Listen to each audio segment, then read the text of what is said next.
Chapter 18 Southern Sudan 2009. Nia waited her turn in line. She was holding a plastic bottle. The well was finally finished. The gravel had been put down to make a foundation, the pump had been installed, and the cement had been poured and left to dry. Before the pump was used for the first time, the villagers all gathered around. The leader of the workers brought out a big sign made of blue canvas. The canvas had writing on it. The writing was in English, but the leader spoke to Nia's uncle, and uncle told everyone what the sign said. In honor of Elm Street School, uncle said. This is the name of a school in America. The students at the school raised the money for this well to be dug. Uncle held up one end of the sign. The workers' leader held up the other end. Everyone else stood around it, and one of the workers took their picture. The picture would be sent to American school so that the students there could see the well and the people who are now using it. Then the villagers all got in line to wait their turn for water from the new well.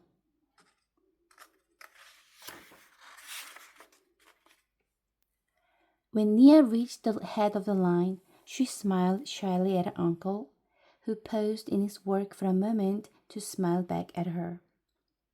Then he began moving the pump handle, up and down, up and down. A stream of water flowed from the mouth of the pump. Nia held her bottle underneath the pump mouth. The bottle filled up quickly. She stepped aside to let the next person fill a bottle. Then she drank. The water was delicious. It wasn't warm or muddy like the water from the pond. It was cool and clear. Nia stopped drinking and held up the bottle so she could look at it. Funny that something without any color at all could look so nice. She drank a few more sips, then glanced around. Everyone had a bottle or a cup. They were drinking that lovely water, or waiting in line for more, or talking and laughing. It was a celebration. An old granddad standing not far from Nia shook his head. In a loud voice he said, "This is where we used to gather for our bonfire celebrations. I've been sitting on this ground my whole life. And all those years I never knew that I was sitting on top of this good water." Everyone around him laughed. Nia laughed too. In a few more days, the school would be finished. Nia and Deb and Akia would all go to school, along with the other children. Next year, there would be a marketplace where the villagers could sell and buy vegetables and chickens and other goods. There was even talk of a clinic someday, a medical clinic, so they wouldn't have to walk so far to get help as they had to when Akia was ill. It was the well that was bringing the village all these good things. But the well was for their use alone. But the well was not for their use alone. People would come from miles around to fetch the good clean water. Nia knew from listening to the grown-ups that the crew leader had made many arrangements concerning the well. No one was ever to be refused water.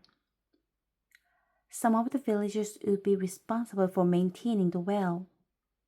They would be busy with this new work, so the entire village was to help them with their crops and cattle. Other villagers, including Nia's uncle, would resolve any disputes that arose. The well would change their lives in many ways.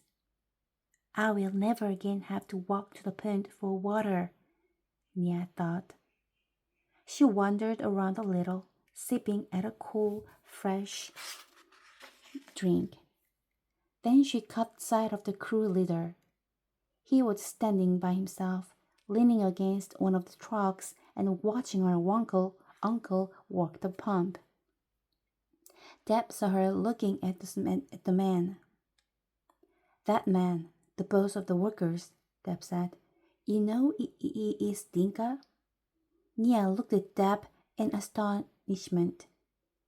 The Dinka and the Noor did not look very different physically. You had to look at the scar patterns on people's faces to tell the tribes apart. Dinka scar patterns were different from those of the Noor. But the crew leader had no scars on his face. Nia had heard some of the teenage boys talking about that, wondering why he had no scars when clearly he was a grown man. The leader's assistant was Noor. So were most of the crew. They all had Noor scars. Nia hadn't thought about it much, but she realized now she had always assumed that the leader was Noor too. The Dinka and the Noor were enemies, had been for hundreds of years. Why would a Dinka bring water to us? She wondered aloud. I heard uncle and father talking about him, Deb said. He has drilled many wells for his own people.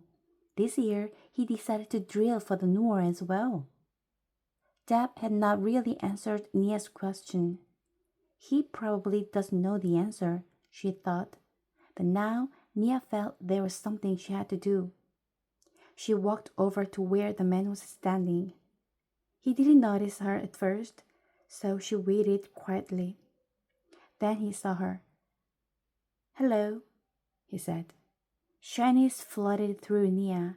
For a moment, she didn't think she would be able to speak. She looked down at the ground, then at the stream of water still flowing from the pump mouth. And she found her voice. Thank you, she said, and looked up at him bravely. Thank you for bringing the water. The man smiled. What is your name? He asked. I'm Nia. I'm happy to meet you, Nia, he said. My name is Salva.